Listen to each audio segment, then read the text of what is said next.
Hello everyone. आज की class में हम करेंगे मोड। तो चलो स्टार्ट करते हैं। अब देखो, मोड का मतलब क्या होता है। मोड का मतलब होता है जो वैल्यू बहुत ज्यादा बार आ रही है हमारी ऑब्जर्वेशन में, उसको हम बोल देते हैं मोड। मतलब जो भी आपकी वैल्यू है बहुत ज्यादा बार आ रही है, दैट इज योर मोड। अब जो मोड होता है ना, दैट इज प्रेफरेबल। अगर हम मीन और मीडियन की बात करें तो आपका मोड प्रेफरेबल होता है। कब प्रेफरेबल होता है? जब आप एक पर्टिकुलर वैल्यू के बारे में पता करना चाह रहे हो। फॉर एग्जाम्पल, आप शूज है, शूज में आप एक पर्टिकुलर साइज देखना चाह रहे हो वो कितना बिकता है। तो मोस्ट कॉमन साइज कौन सा है जो बिकता है, वहां पे आपका क्या यूज होएगा? मोड यूज होगा। या आप डिटरमाइन करना चाहते हो कि मोस्ट कॉमन साइज कौन सा है, एक रेडीमेड गारमेंट है उसमें से मोस्ट कॉमन साइज कौन सा बिकता है। तो ये मतलब कौन सा बिकता है, मतलब कौन सा ज्यादा बिक रहा है, दैट मीन्स आप मोड की बात करो। तो मोड आपका जनरली प्रेफर किया जाता है ओवर मीन एंड मीडियन। अगर आपको पता करना है कि कौन सी मोस्ट टिपिकल वैल्यू है, मतलब कौन सी वैल्यू ज्यादा यूज करी जा रही है। अब देखो, जो आपका मोड होता है ना, वो यूनी मॉडल भी हो सकता है, बाय मॉडल भी हो सकता है, मल्टी मॉडल भी हो सकता है। मतलब एक डिस्ट्रीब्यूशन के अंदर सिर्फ एक ही मोड हो सकता है। फॉर एग्जाम्पल, अगर ये आपका डिस्ट्रीब्यूशन है, आपका एक ही मोड हो सकता है, that is your mode. Highest value ये हो गई, तो ये आपका मोड हो गया। और एक डिस्ट्रीब्यूशन में हो सकता है आपके दो मोड्स हो, ऐसे भी हो सकता है। मतलब यहाँ पे सॉरी, फ्रीक्वेंसी सेम होगी दोनों की। यहाँ पे ऊपर नहीं जाएगा, नीचे ही आएगा। तो दोनों की फ्रीक्वेंसी सेम होगी। और मल्टी मॉडल मतलब एक दो से ज्यादा मोड है। मान लो एक दो और ये तीन, इन तीनों की फ्रीक्वेंसी सेम रहेगी, याद रखना। ये मैं बना रही हूँ तो थोड़ा हो सकता है गलत बन रहा हो, बट आपकी फ्रीक्वेंसी सेम रहनी चाहिए। यहाँ पे आपकी तीनों की फ्रीक्वेंसी क्या होनी चाहिए? सेम। अब देखो, कैलकुलेशन ऑफ मोड बहुत इजी होता है। अगर हम इंडिविजुअल सीरीज में देखें तो ऑब्जर्व करके आपको पता चल जाएगा, या आप उसको ज्यादा है तो डिस्क्रीट सीरीज में कन्वर्ट कर लो, आपको पता चल जाएगा। फॉर एग्जाम्पल, 1 2 3, ठीक है, 5 9, लेट्स से 5 5। ये मैंने आपको ऑब्जर्वेशन दे दी बहुत सारी। तो आपको पता लगाना है मोड कौन सा है। तो आप देखोगे 5 एक ऐसा नंबर है जो 3 बार आ रहा है, सिर्फ 5 3 बार आ रहा है। सबसे ज्यादा नंबर कौन सा आ रहा है? 5 आपका आ रहा है सबसे ज्यादा 3 बार। तो मोड विल बी 5। तो ये ऑब्जर्वेशन से बता सकते हो, सिंपल। और अगर आप चाहो तो डिस्क्रीट में भी कन्वर्ट कर सकते हो। डिस्क्रीट में कैसे करोगे? 1 2 3 5 और 9, बाकी सब तो वन वन टाइम आ रहे हैं, मतलब फ्रीक्वेंसी सबकी 1 है, 5 की 3 है। तो डायरेक्टली पता चल जाएगा फ्रीक्वेंसी किसकी ज्यादा है, 5 की। तो this will be your mode will be 5। तो ये आपका क्लियर हुआ। नेक्स्ट आता है डिस्क्रीट सीरीज। डिस्क्रीट सीरीज में डायरेक्ट ऑब्जर्वेशन है। जैसे अभी हमने ये डिस्क्रीट सीरीज ही बना ली थी, इसमें ऑब्जर्वेशन क्या थी? 3 मैक्सिमम है, तो आपका मोड क्या होगा? 5। इसको अभी आगे भी करेंगे, बट एक बार आप ध्यान रखना। अब कंटिन्यूस सीरीज में आपका ये फॉर्मूला होता है। इसमें भी सबसे पहले क्या करते हैं? फ्रीक्वेंसी देख के मॉडल क्लास निकालते हैं। मॉडल क्लास निकालने के बाद आपको ये फॉर्मूला लगाना है, उसके बाद आपका आंसर आ जाएगा। तो चलो एक बार देखते हैं कैसे होता है। अब मान लो ये डिस्क्रीट सीरीज है, तो आपको क्या देखना है? नंबर ऑफ स्टूडेंट सबसे ज्यादा कहाँ पर है? 9 सबसे ज्यादा है। तो मोड हमेशा एक्स में से आता है, तो मोड विल बी 73। 9 नहीं होगा आपका मोड, मोड विल बी 70। आपका जो मोड आएगा, mode is denoted by Z, is denoted by Z. आपका कितना आ गया? 70। नेक्स्ट है, नेक्स्ट क्या है आपका? Continuous series. अब कंटिन्यूस सीरीज में हम कैसे करते हैं? देखो, यहाँ पे सबसे पहले तो आप देखोगे फ्रीक्वेंसी किसकी ज्यादा है, इसकी ज्यादा है। तो मॉडल क्लास आपकी क्या हो गई? ये हो गई। मॉडल क्लास पता लग गई। अब आपको मोड का फॉर्मूला लगाना है। मोड का फॉर्मूला क्या होता है? Lower limit plus F1 minus F0 upon 2 F1 minus F0 F2 into y. इसके लिए आपको वैल्यूज पता होनी चाहिए। ये L यहाँ तक है, यहाँ पे प्लस ना, सॉरी यहाँ पे आ जाएगा, इसको हटा दो। L1 plus. तो देखो, L1 क्या है? लोअर लिमिट, आपकी क्लास इंटरवल की lower limit, that is your 70। F1 क्या है? F1 होता है आपकी मॉडल क्लास की frequency, that is 12। F1 is 12। और F0 उससे पहले वाली फ्रीक्वेंसी, दैट इज 8। यहाँ पे 2 F1 है, ट्वाइस ऑफ F1 इज 12।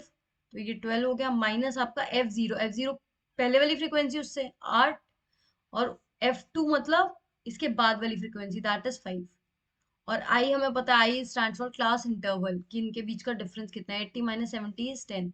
तो बस कुछ नहीं करना, इसको सॉल्व कर लो। इसको आप माइनस करके, इसको माइनस करके, मल्टीप्लाई करके ऐड कर दो, तो आपका मॉड आ जाएगा। मोड जो आएगा आपका इनके बीच में आएगा, 70 से 80 के बीच में आएगा, तो आपका मोड आ जाएगा। तो ये आपका होगा कंटिन्यूस सीरीज का। अब कुछ इंपॉर्टेंट पॉइंट्स पढ़ते हैं जो जिन पे क्वेश्चन बन जाता है, जिन पे डायरेक्टली क्वेश्चन आ जाता है, क्योंकि वो क्लैरिटी चेक करना चाह रहे हैं आपको कंसेप्ट क्लैरिटी है या नहीं है। देखो, मोड का मतलब क्या है? जो वैल्यू ज्यादा बार आ रही है, जो वैल्यू ज्यादा बार आ रही है। तो उसको एक्सट्रीम वैल्यू से कोई फर्क नहीं पड़ता। इसीलिए मोड आपका ओपन एंड डिस्ट्रीब्यूशन में भी कैलकुलेट किया जाता है। ओपन एंड में क्या होता है, आपकी लोअर लिमिट नहीं होती पहली क्लास इंटरवल की और अपर लिमिट नहीं होती लास्ट क्लास इंटरवल की। तो आप इस केस में भी ओपन एंड सीरीज में भी क्या कर सकते हो, आप मोड निकाल सकते हो। क्योंकि मोड तो मिडल वैल्यू, मोड का मतलब सॉरी, मोड का मतलब क्या है, कौन सी ऐसी वैल्यू जो ज्यादा बार आ रही है, तो इसको एक्सट्रीम वैल्यू से फर्क पड़ेगा ही नहीं, इसलिए आप ओपन एंड में निकाल सकते हो।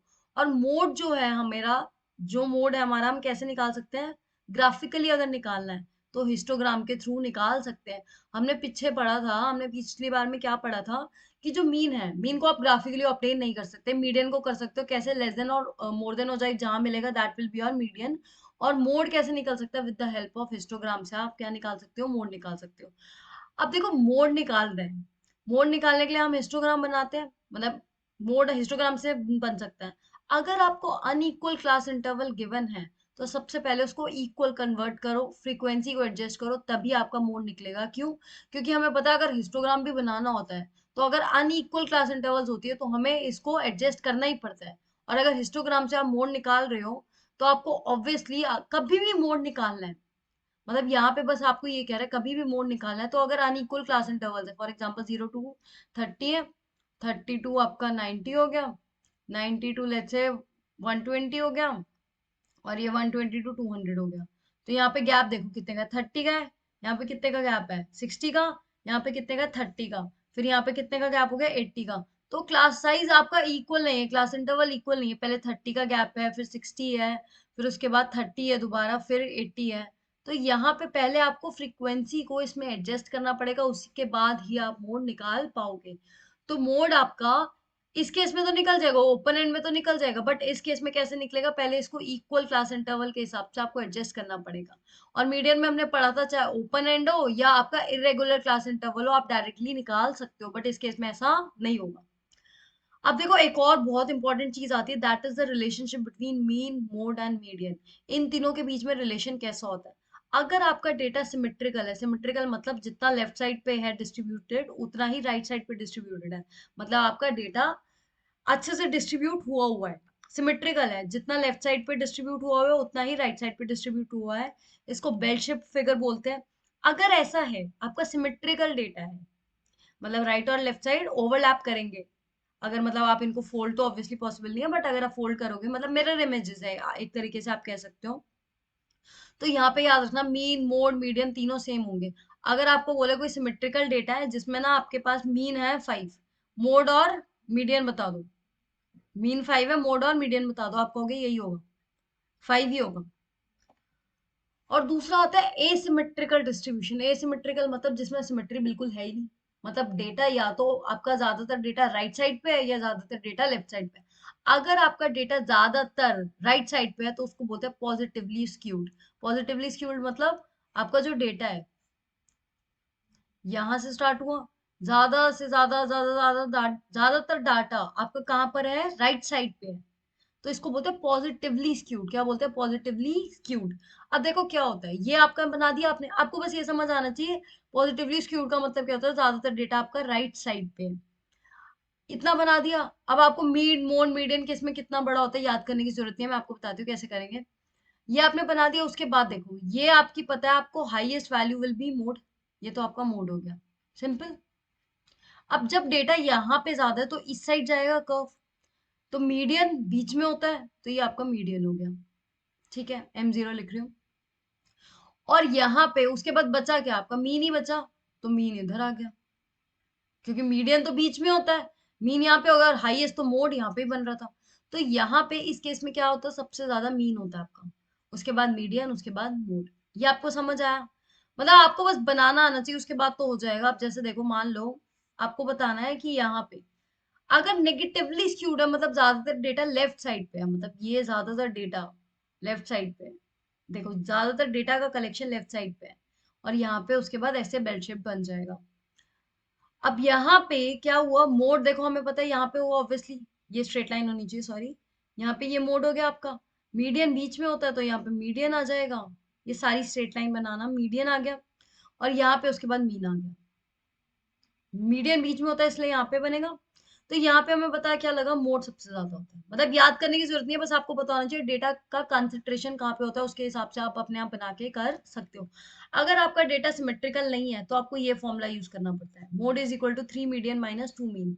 अगर सिमेट्रिकल डेटा है तो आपको पता ही है मीन और मोड और मीडियन तीनों ही बराबर होंगे।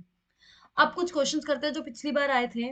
अब देखो, अगर पॉजिटिवली स्क्यूड डेटा है, अभी हमने पढ़ा अगर हमारा डेटा पॉजिटिवली स्क्यूड है मतलब ज्यादातर डेटा कहाँ पे कंसंट्रेटेड है, राइट साइड पे।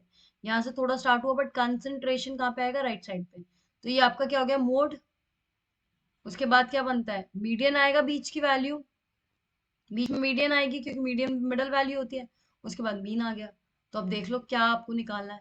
वो कह रहा है mode is less than median, mode is less than median, sorry mode is less than mean. तो ये ठीक है, इसमें ऑल ऑफ द अबव का तो ऑप्शन है नहीं, तो यही ठीक है। वो यहाँ पे कह रहा है मीन कम होता है, नहीं मीन तो सबसे ज्यादा होता है, मीन इज सबसे ज्यादा, उसके बाद मीडियन। तो ये सारे गलत हो गए, आपका फर्स्ट का आंसर करेक्ट हो गया। वो कह रहा है in case of positively skewed distribution the extreme value lies in. अगर पॉजिटिवली स्क्यूड है तो एक्सट्रीम वैल्यू, जो एक्सट्रीम वैल्यू है वो कहाँ लाई करेगी, राइट साइड पे लाई करेगी, राइट टेल पे लाई करेगी। So that's all for today's class. Till then, keep learning, keep preparing. All the very best. Thank you.